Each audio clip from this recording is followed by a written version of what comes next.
اعوذ بالله من الشیطان الرجیم بسم الله الرحمن الرحیم. بل ورځ موږ نوټ پیډ کې کار کړی یو سٹارټ آل پروګرامز اکسیسریز او نوټ پیډ پیژندګلوي هم کړې وه او سره فایل مینیو کې کار کړی یو بغیر له پیج سیټ اپ او پرنټ نه. نن راځو ایډیټ کې نن اولینی اپشن ده انډو ډو کول انډو دغه مخالف نه کول. فرض کا دلته ما یو جمله لیکلې ده He is Mr. Riaz. He is a good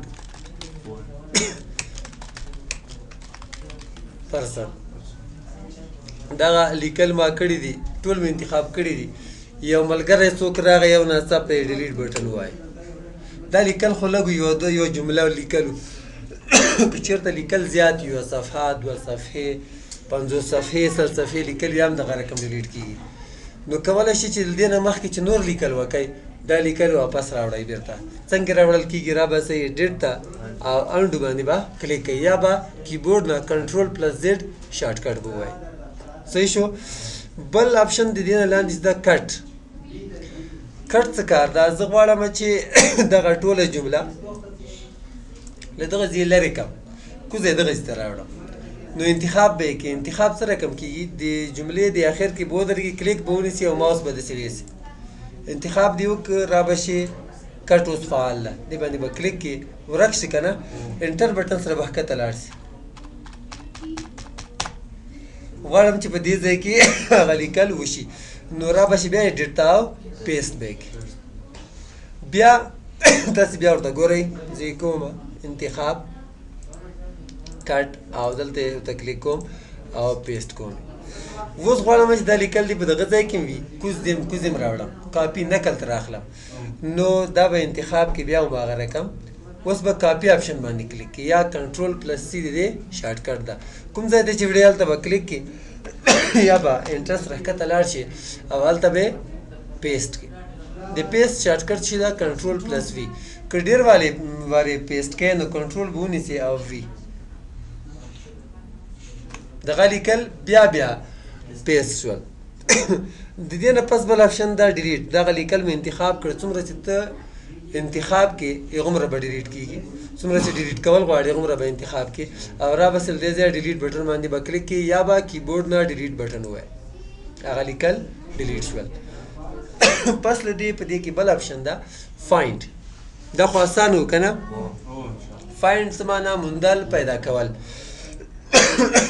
فرض کا په دې کې دغه ریاض نوم چې ده ډېر وار راغلی خو زه یې دلته یو دوه وارې بیا هم لیکم دا مې غلط کړي دغه به کاپي کړم او دلته بیا هم پیسټ کړم او دې مینس کې هم دلته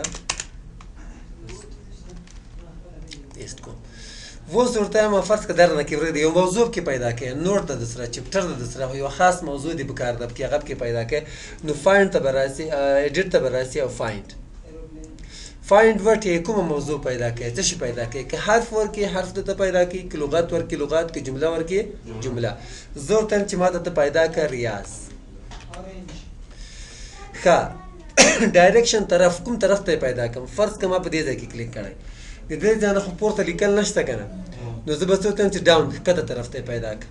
که پورته یې پیدا کړئ بیا به اپ طرف انتخاب کړي. فایند نیکسټ ریاضي پیدا کړه. فایند نیکسټ ریاضي پیدا کړه. پیدا کړي که نه؟ دغه فایند نیکسټ بټن که زه بیا اپ بټن وایم او فایند نیکسټ پورته طرف ته یې اوس پیدا کړي. دغه فایند نیکسټ بټن دلته هم شته ایډیټ ته به راشي او دغه د فایند نیکسټ او د دې شارټ کټ چې ده F3. ښه اوس په دې کې داسې ریاض هم پیدا کوي ګورئ تاسې ورته بیا فایند ته ځمه ګورئ ریاض کې ما ټول توري په وړو توري لیکلي دي ریاض سمال لیټرز دي. زه ورته وایم چې فایند نیکسټ داسې ریاض هم پیدا کوي چې هغه کې ټول توري چې دي په وړو دي او داسې ریاض یې هم پیدا کړه چې په هغه کې آر په غټو ده خو زه ورته وایم چې نه داسې ریاض پیدا کړه لکه څنګه چې ما ده لیکلی. د دې لپاره به تاسو څه وکئ میچ کیس میچ مقایسه کولو ته وایي کیس اپر کیس لوور کیس په وړو تورو که په غټو تورو دا به فعال کوي.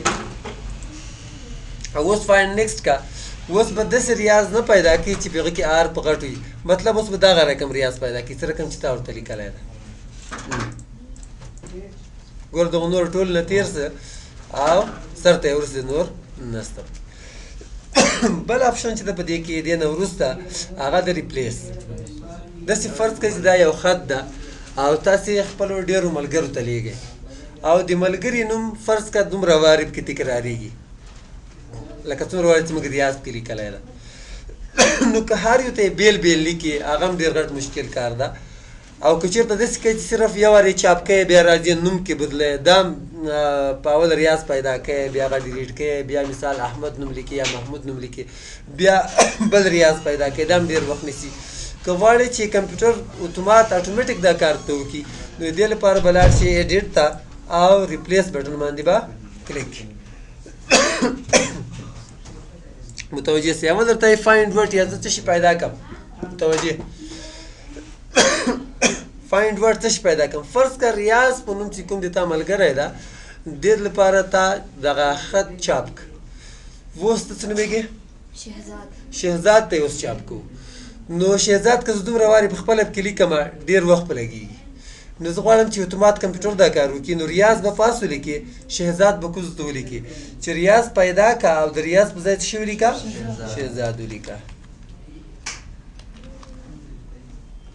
میچ کې صبح هغه رقم کار کوي که ما په وړو تور لیکلي په وړو یې پیدا کړه، که په غټو مې لیکلی په غټو یې پیدا کړه. فایند نیکسټ یو ریاض یې پیدا کړه، ریپلیس د هغه په ځای څه شي ولیکه؟ شهزاد. بیا ریپلیس باندې کلیک کړه، بیا که ریپلیس آل باندې کلیک کړي نو په څومره ځایونو کې چې ریاض لیکلي هغو ټولو ځایونو کې به شهزاد ولیکي. بیا دې فرض کا شهزاد ته چاپ که اوس یې ته څه نومېږي؟ شاهد الله ته یې چاپ کو. نو اوس خو ریاض نسته کې ده به شهزادو ته ولیکې. شهزاد پیدا که او د شهزاد په ځای ورته ولیکه شاهد الله. فایند نیکسټ پیدا یې که، ریپلیس بدل یې که، ریپلیس آل ټول بدل. اوس راځو له دې نه مخکې بل اپشن ده ګوټ، خو غیر فعال ده. دا به کله فعالېږي چې کله تاسې فارمیټ ته راسئ او دغه اولنی اپشن ورډ ریپ دا غیر فعال کړئ. د دې څه وظیفه ده هم دې نه وروسته وایو.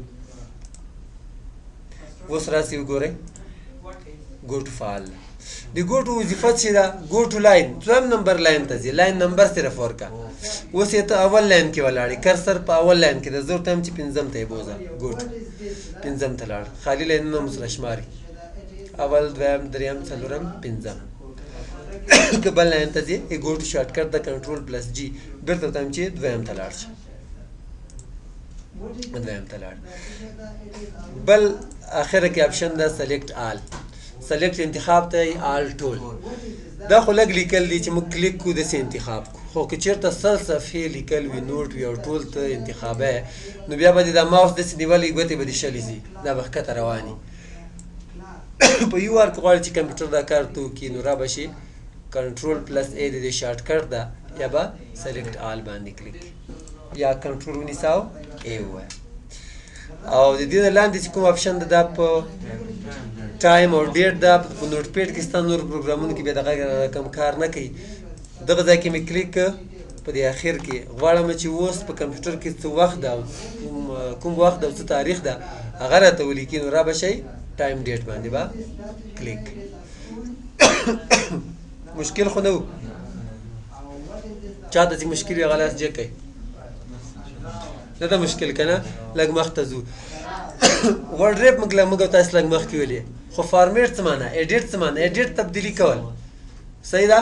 موږ لیکلو کې دې نه مخکې دغه کومه مینیو چې موږ د ایډیټ ویله ټوله تبدیلي کول، لیکل یو ځای نه بل ځای ته یوسه، کاپي کا، پیسټ کا، ډیلیټ کا، ټول دغه کارونه موږ کې وکړي. پیدا کا، ریپلیس کا، ګو ټو لاړ شه فلاني لاین ته، ټول انتخاب کا، ټول ایډیټینګ. فارمیټ څه معنا، رنګ روغن د دې برابرول، سایز زیاتول، سایز کمول، لیکل څه رقم وښکاري. اوس ورډ ریپ دا که غیر فعال وي دلته لیکل کوم، فرض زه داسې لیکل کومه نو دا لیکل چې دي نه راکوزېږي، ښکته داسې به روان وي. تر څو چې ته انټر ونه وایې افقي به داسې روانې چې کله دا ته فعال کې ریپ ټولولو ته یې نو دا لیکل چې د صفحې دې سر ته رسېږي د پروګرام نو خپله به ښکته راکوزېږي اوس ګورې زه لیکل کوم اوس د انټر نه وایم په خپله راکوزېږي پام نه ورته لیکل خپله راکوز شوه دا د دې وظیفه د دې نه پس بل اپشن د فونټ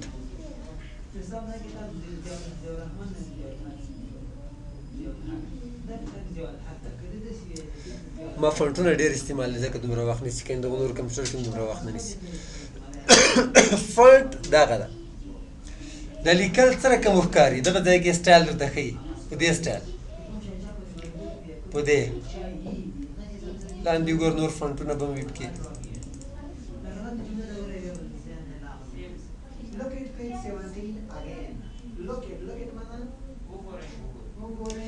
داسې لیکل هم سب کې لکه پلاس داسې لیکلي وي صحیح شو اوکې کا دې فونټ ته دې واړه بل فونټ انتخاب کا بل فونټ ته وړي چې کوم فونټ تاسو ته خوند درکاو ما فرض که دغه انتخاب که ریګولر بیا به دې کې سټایل تاسې بدلولی سي ریګولر عادي لیکل اوکې کا عادي لیکل په دې شکل دي بیا د دغه فونټ کې زه سټایل بدلوم به ورته وایم چې لیکل په څه کوه اوس ایټالیک یې کا ایټالیک په څنګ لکه باد چې یو طرف نه پر راسي ګوره دا یو څنګ شو بیا د فونټ ته ځمه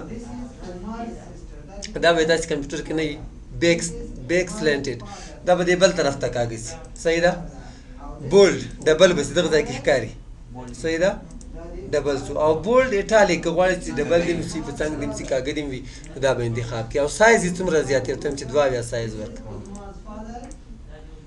لیکلو سایز غټ که بیرته یې سایز کمه نو فونټ ته به راسي او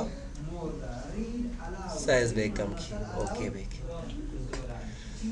د دې نه پس بله منیو ده ویو په دې کې یو اپشن ده صرف ویو څه معنا لیدل او غیر فعال ده سټیټس بار ولې غیر فعال ده دغه چې فعال وي دغه هم کار نه کوي دا به غیر فعال کې اول سټیټس یای پټې ته سټیټس یای حالت ته بار یای پټې ته دې باندې کلیک کا دلته یو پټه راغلی د سکرال بار نه لاندې افقي سکرال بار نه لاندې یوه پټه پیدا سوله دې ته وایي سټیټس بار دا د دې کرسر حالت درته ښیي چې اوس په کوم ځای کې ده یا لاین نمبر 1 کې ده او کالم نمبر 1 کې د اول حرف لیکلو په ځای کې ده ګورئ که زه یو حرف دلته ولیکم ډي هلته څه وایي دویم حرف لیکلو ځای ته لاړې دریم څلورم پنځم دغسې پسې اوړي او که دلته کلیک کړي لاین نمبر هم درته ښیي چې شپږم نمبر لاین کې او څلور اویم حرف لیکلو په ځای کې ته ولاړې او که لیدلې نه غواړې بېرته به یې غیر فعال کړي هیلپ کومک ده که په چېرته انګلیسي باندې پوهېږئ نو د دې نوټ پیډ باره کې مکمل نوټ دی کې لیکلی ده کلیک کړئ دې باندې په دې هر یو شین رنګ چې ښکاري دا یوه اړیکه ده لینک ده دې باندې چې کلیک کړې نوټ غوندې ته راخلاصېږي صحیح ده نو که په انګلیسي باندې پوهېږئ دغه ټولې اپشنې چې موږ ویلې دا دلته دغه ځای نه هم مطالعه کولی شئ او په اخره کې چې دا اباوټ نوټ پیډ باره کې معلومات دي چې کومې وینډوز کې انسټال ده کومې کمپنۍ جوړ کړی مایکروسافټ وینډوز 6.1 ورژن ده او څه نور معلومات یې هم ورکړي دي او چا انسټال کړی ده الفلا د یوزر نیم ده دا به انشاءالله موږ وخت سره وایو چې یوزر څه شته وایي یوزر استعمالوونکي ته وایي هغه یوزر نیم دغه دلته ځکه راغلی که تاسې کمپیوټر کې به دا نوم بدل وي که تاسې یوزر نیم بدل وي نو دا وایي تاسې نن ورځې درس نور درس به انشاءالله که ژوند بیا بله ورځ وایو